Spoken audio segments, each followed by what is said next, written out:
Good evening and welcome to the opening plenary for the Summer Institute in Computational Social Science, sponsored by Howard University and Mathematica.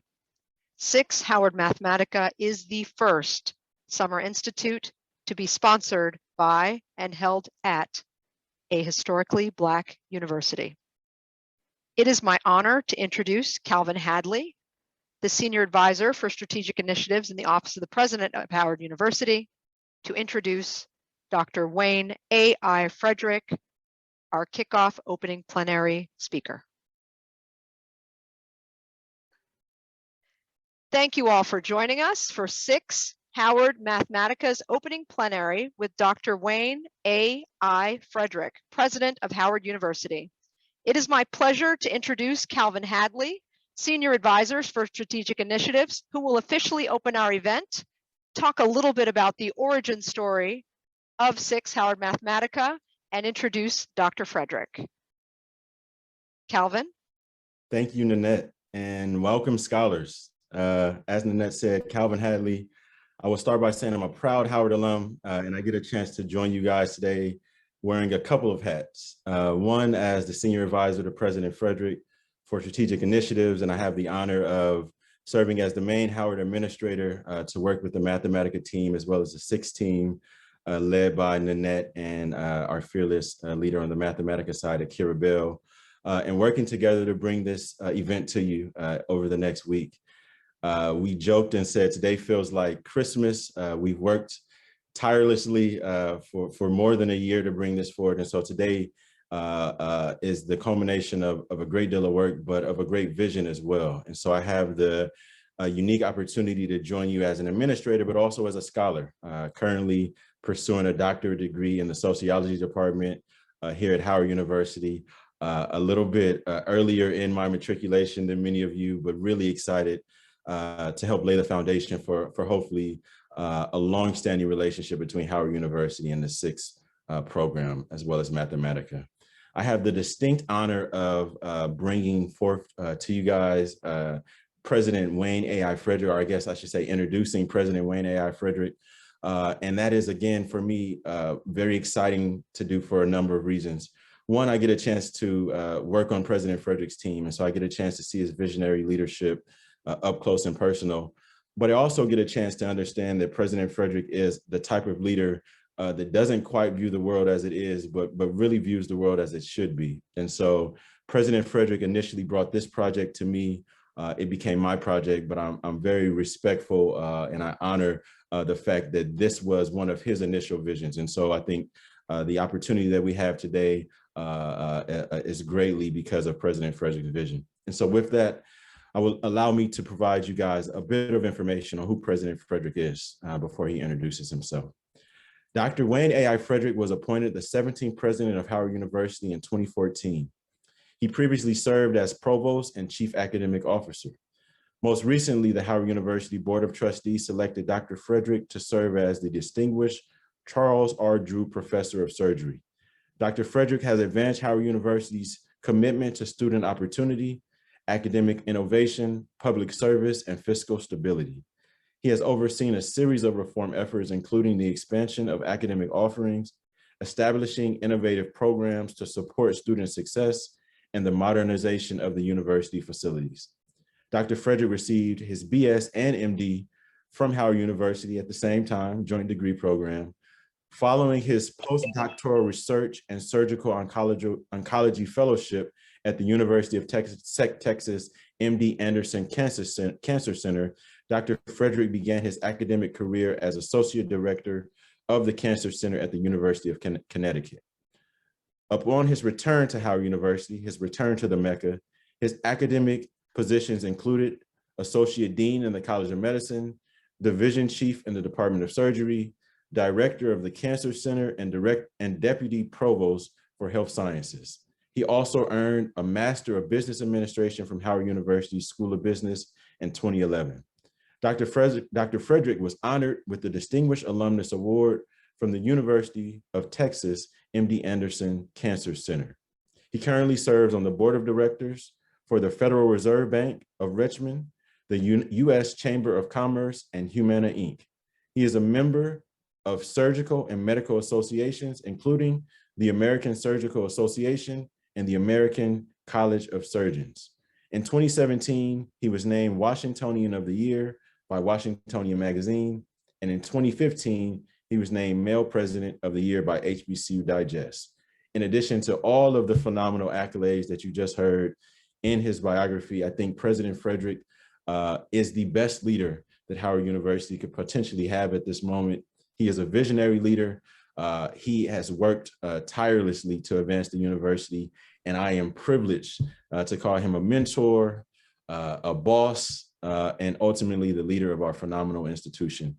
I bring you gifts of a phenomenal event. I hope that you guys have a phenomenal several days with the SICSS program. I likely won't get a chance to speak in front of you guys again, but you guys are our pilot program, and you guys are going to help lay the foundation for a number of generations to come. So thank you, congratulations, have a phenomenal SICSS program, and without further ado, Dr. Frederick.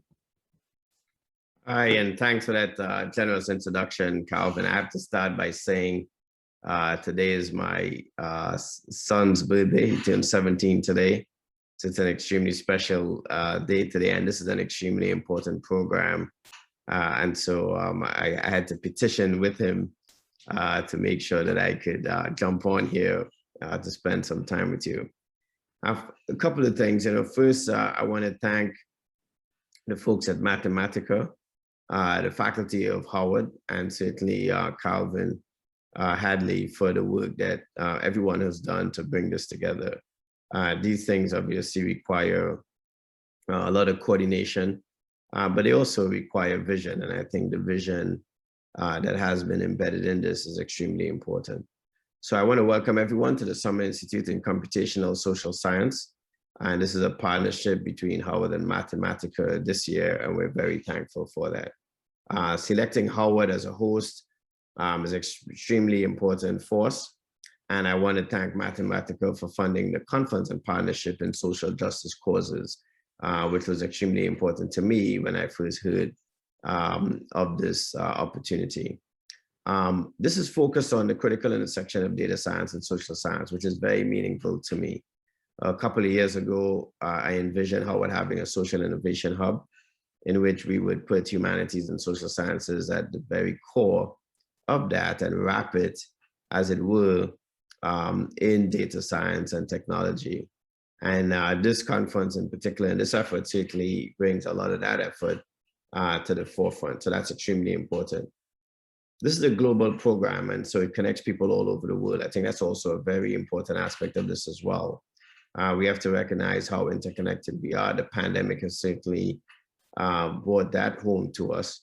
But I think more importantly, when you look at disadvantaged peoples around the world, the connection is great, and our ability to lift them through our social justice efforts is that much more important. The program is focused on training and educating the next generation, without a doubt, and that certainly is you. And we have to make sure that we are getting to the forefront of that and working very hard to do that. Now, the interconnectedness of our globe, which is clear because of the pandemic, is also tied to the interconnectedness of our disciplines. And oftentimes we talk about things like STEM and social sciences, and at Howard University, I have been trying to dispel that. I'm not as interested in students' majors as I am in terms of their mission. I want to know what their mission is, and I think that's important. I think if we get focused on our mission, our educational programs will follow appropriately. And this clearly is the first SICSS program to be hosted by an HBCU.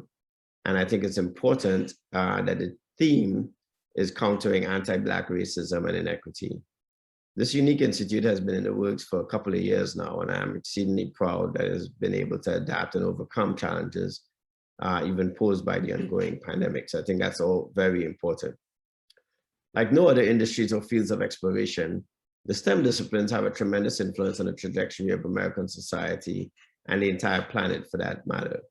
And that's why it's so critical that these industries are diverse so they can represent the interests of all people, not just the privileged. I think a society that works for everyone cannot afford underrepresentation. And unfortunately, Black people in particular are underrepresented in all aspects of STEM, in academia, in business, in research, and so much more. Howard's advocacy and efforts in diversity are a key lever in our pursuit of social justice. And so as we look at combining diversity in computational social science through SICSS, I think this is a vital step in undoing this wide gap in disparities. And when you look at Black talent, there's no proof that there is no Black talent. The problem lies in where industries are looking for that talent. And I continue to argue that OACs like Howard University and the HBCUs should get more attention from these industries in order to make sure that we have a diverse industry. Whether you have a background in data science, social science, or computer science, it is important that we bring all three of these disciplines together. You have to learn from each other and work together. That working together will afford us the types of cross-disciplinary solutions that are so desperately needed right now. At Howard, our students acquire technical skills and purpose. They develop practical knowledge as well as the ability to use it for a greater cause. But our motto is truth and service. And while they may acquire truth, it doesn't come to life unless they go out and deploy that skill set to serve the communities around them. And that right there is a full embodiment of the education that we expect students to get at Howard University. So when you go out into the world to start or continue your careers, you must carry these dual missions with you. And your very presence in these fields is critical because we must improve diversity and representation, not just by numbers, but by excellence. So the manner in which you perform the work is also critical. And I hope that this time that you'll spend will get you there as well. The things like artificial intelligence, I think, are critical. When you look at something like law enforcement, artificial intelligence can help do these jobs more efficiently without bringing harm to our citizens. But if we are not at the forefront of shaping what that artificial intelligence looks like, it can actually be used for further discrimination. And that's another reason why we need to be on the forefront of the development and formation of how these technologies are deployed. So for too long, individuals of color were deprived access and opportunity to education, training, and the privileges of the dominant caste, as it were. And so first and foremost, Howard is dedicating to increasing access and opportunity. And so we're going to work to partner with institutions to break down these barriers. And I believe that these efforts are beginning to pay off. And SICSS is evidence of that. But individuals like you still have to put in the right kind of work. You don't have the luxury of working only for yourselves when you each have the potential to make a dramatic difference for our world as a whole. The impact you can have as individuals, given your particular talents and passions, is also tremendous. And so again, I'd like to thank you for participating. And I want to thank you in advance for the future work and the solutions that you'll provide that will make our society a better society. So thank you all again, and thanks for having me, Calvin.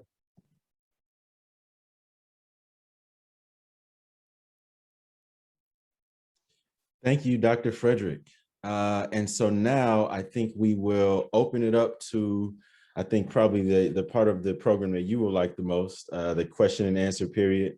And so for our scholars, please feel free to utilize the Zoom reaction icons to raise your hand. We will get you in there to ask your questions, any questions that you like for President Frederick. And I will actually take the moderator's privilege to ask the first question here. And please just raise your hand and turn your video on when you have your question ready. Dr. Frederick, you spoke a little bit about this in your introduction, but maybe you could tell us a little bit more about how data science and computational social science directly interact with your professional world, right? And you have a very diverse professional world. I think we discussed a bit of it as a world-renowned surgeon, but also as a president of a very diverse institution with a number of responsibilities. And so that you can answer that in a number of ways, but how do computational social science and data science interact with your professional world? You know, it does so in many ways, Calvin. I sit on the Federal Reserve Board, and I remember when I initially started on the Federal Reserve Board, one of the questions that I would frequently ask of my colleagues was, what is the difference when we break the data down by race? So you would look at an unemployment rate of, let's say, you know, where it's currently at just under 6%. And I would beg the question, is that the same unemployment rate for whites and blacks? And sure enough, it wasn't. Over the years that I've been on the Federal Reserve Board, directors, people have started looking at that, and the data has been compelling. And I have sat in a meeting now where a researcher, an economist at the Federal Reserve, has actually presented and stated that the inequalities in income and earnings is directly because of race. And for me, that's a landmark, that people will take data and recognize how much that data can be used to tell a story, and then subsequent to then start looking for solutions, because you can't look at the economy through that one lens. And that's one example. I still operate, I'm a practicing GI surgical oncologist, and I see the same thing there. The participation rate in clinical trials of African Americans is low. The conclusions we sometimes draw from these clinical trials dictates what types of medications we may recommend for patients. And again, that may not be always the right thing. So getting more African Americans to participate in clinical trials and looking at data science using computational techniques to analyze trends, et cetera, and predict outcomes is going to be critical going forward, especially as we try to overcome some of the mistrust in the medical field that African Americans rightly have. And so all of those are aspects of what we do currently that I think I see an intersectionality between those worlds every time I sit in a room to discuss patients and discuss outcomes around the economy. Thank you. You know, Howard plays a unique role in the HBCU community. As you know, many of our workforce development programs start off as Howard University only and quickly expand to offer the opportunities to our brother and sister institutions. Why is it so important that this is not just a Howard event, but an HBCU focused event? And how do you imagine that data science and computational social sciences are particularly important for the HBCU community? Yeah, you know, as you know probably better than anyone else, I am very, very much an HBCU fan, as it were. And all 105, 106, depending on how you count, our HBCUs are extremely important. And I think all boats rise when we get the tide to rise. And so what we have to do is to make sure that we're coming up with innovative programs, such as this. We're participating with Mathematica. They've demonstrated a track record. And as we do those things, we recognize that we bring more exposure to issues that are germane to making HBCUs that much better. And that if we all grow and expand our exposure and our experience, we all are stronger for it. And I think a strong HBCU community is critical, and especially in this arena. If you look at African Americans who go on to STEM PhDs, I believe 8 of the institutions that send the majority are all HBCUs. You look at going to med school, Howard is #1 in sending African Americans to medical school, but there are at least 4 HBCUs in that top 10. And despite the fact that we may not have the same financial resources, we represent a critical aspect of what must happen. We still account for a third of the bachelor's degrees in STEM at the undergrad, the bachelor's degrees given at the undergrad level to African Americans in this country. So it is critically important that we all are strong. And I thought that doing this program in a way that was inclusive would be the only way that we could do this successfully. Thank you. Todd Hall, I think you are our first participant. Please feel free to take your camera off and ask your question. Hello, Calvin and Dr. Frederick. Thank you so much for both organizing and putting together this Summer Institute, but also for being here and speaking with us today. Dr. Frederick, I appreciated what you shared about the rebuilding trust between the medical community and the Black community, and tying that in with what you mentioned about interdisciplinarity. I was wondering, what are your thoughts on ways that that trust building process in the medical community can be, the lessons learned from that can be shared more actively with the broader research community, so that we are rebuilding trust in a way that is more systematic and we're learning from one another as disciplines? Yeah, you know, that's a great question. And I think it's a complicated one, because I believe that the mistrust is really a mistrust of all of our governmental institutions, right? It's a mistrust that we apply across the board. We have a mistrust in law enforcement because of our experience with law enforcement. But I think the lessons learned that we can then apply is the following. It took a young woman with a phone and a camera to document the murder of Floyd so that we can all stop ourselves and really think about what's wrong in our law enforcement. But just think if data was collected before, was presented, that journalists were covering with data those stories more aggressively and shining greater light, could we have gotten to somewhere a lot sooner without having George Floyd murdered?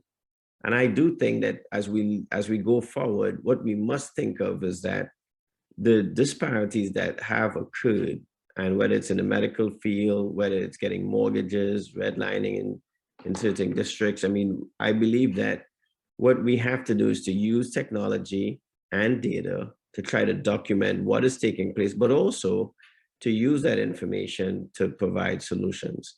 And I think as we do that collectively, we can start to close these disparities. Now, that's not to say that the system, as it were, is going to simply accept that, right? This is not going to happen without cajoling. It's not going to happen without us being consistent and showing up. And it's not going to happen without programs like this and education and training like this. So I think it's all a collective effort with many moving parts, but we have to commit ourselves to it. Thank you. Meredith Clark, please feel free to ask your question. Thank you, Calvin, and thank you, Dr. Frederick, for being here with us today. We really appreciate your time.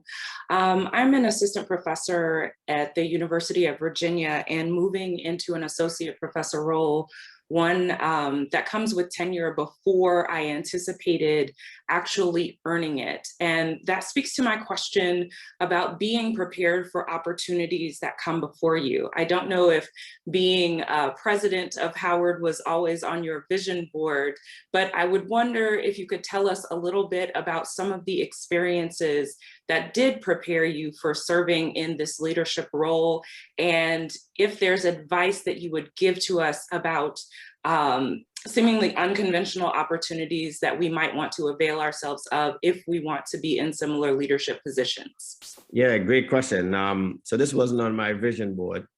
I'll be honest with you. I consider myself more aspirational than ambitious. And so what I try to do is obsess about the journey, because I don't think there's any destination that will completely fulfill you. I am very focused on the day-to-day. I think sometimes we look past the day-to-day and we see it as being mundane or even tedious as we start looking for advancement and achieving things. But the reality is there's nothing that you will achieve that will completely fulfill you if you're truly about the work. If you're truly about the work, then you should obsess about the day-to-day. The things that you might think are mundane, the reading that you need to do, the writing that you need to do, you would actually enjoy those things immensely. And I think as you do that, what you will ultimately see is that your path will open up for you. And that's what happened to me. I never envisioned myself being a university president. I'm a cancer surgeon, as I said, and I didn't think about writing and publishing to get promoted, but I thought about it as adding to a body of work. One of the seminal papers that I've written about was about 22 women who in a 20-month period, when I came back to Howard, developed a fungating breast mass that turned out to be a cancer. And these were women that did not get mammography screenings, were skeptical about the medical community, and had very advanced cancers by the time they were discovered. And unfortunately, while their short-term treatment was good, they all would perish. And it broke my heart to see that happen, but I thought it was important to write about it, to bring attention to it. It's the most cited paper I've ever written. And while it will never be on the cover of the New York Times or anything like that, I don't think anybody would even remember that I ever wrote that paper. The fact of the matter is that it added to a body of information that now has identified clearly that African-American women are more likely to get triple negative breast cancer and that we should be thinking about adjusting our screening guidelines for them. And so I would encourage you to focus on that, to focus on the experiences of exploring your work and what you're doing every day, because it is important. And the other thing I would say, especially in this current climate where African-American women are less likely to be promoted, less likely to join the professoriate, in many ways, you're going to be a pioneer. And what that means is that you don't just crack the door open. It means that you turn back and you take the hinges off the door, that you leave the door as a wide chasm for others to follow, and that you always must be willing to reach back and to assist those who come behind you. Because I think the one thing that we sometimes don't do as well is we don't love each other as we should. We complain about people who may do things against us, but I think we should also be accentuating our love for each other and that expression of that love. Thank you. And thank you for the question, Meredith. Great question. And I will be respectful and call everybody doctor. You guys have worked hard for these degrees. So Dr. Clark, thank you for that question. Dr. Yash, and I will not pronounce your last name, Tadimala. Hopefully I pronounced that correctly. Thank you, Dr. Calvin, and thank you, Dr. Frederick and President Frederick, for being here with us, especially on a family holiday. I know how balancing is such an important task, and that you're willing to be here for us speaks a lot about the investment that Howard has and will be doing. And I am a first-year PhD student, so hopefully the doctor will manifest. A question that I really wanted to ask, and which is related to something that Meredith asked, was, as I'm learning more about academia and industry and how they interact with each other and impact society in turn, do you have any recommendations or suggestions on how, not only as computer scientists or data scientists, how we can take our research and impact society? You said the video was the critical moment. How can we create more critical movements outside of conferences or journals to take out the research or the insights that we gain in our research to the community and change society? Yeah, great question. You know, what I would suggest is that you keep an open mind about looking at the problems of the day. Creating things for the sake of creating them should not be our goal. We should be, as we create, be thinking of what are the practical applications for the work that we're doing and how we can impact things around us, which is why collaborating is important, because you may not be as close to the problems that exist, but certainly there will be colleagues that are close to those problems. So for instance, you have two Howard faculty on here today, Dr. Mohammed and Dr. Adams. Dr. Adams's work around atmospheric science and in the environment, climate change, the impact it has on urban cultures. And you yourself may be interested in some aspect of what the role asthma may play, for instance, in the development of kids educationally. You guys may find a third partner in somebody who is a professor in a school of education looking at that development. You get together and before you know it, you produce an unbelievable magic around a topic that all of you have an interest in trying to solve for, but you need that collaboration. So I would say really try to focus on collaborative efforts. The interdisciplinary nature of the work that we all must do to solve the big problems of the day is probably the most critical thing that we all can do. Thank you. And I pronounced that incorrectly, Dr. Yesh. And it doesn't matter that you're only a first-year student. I'm a student with you, so we're going to add that doctor there because we know it's coming. So thank you, Dr. Yesh. Dr. Marissa Smith.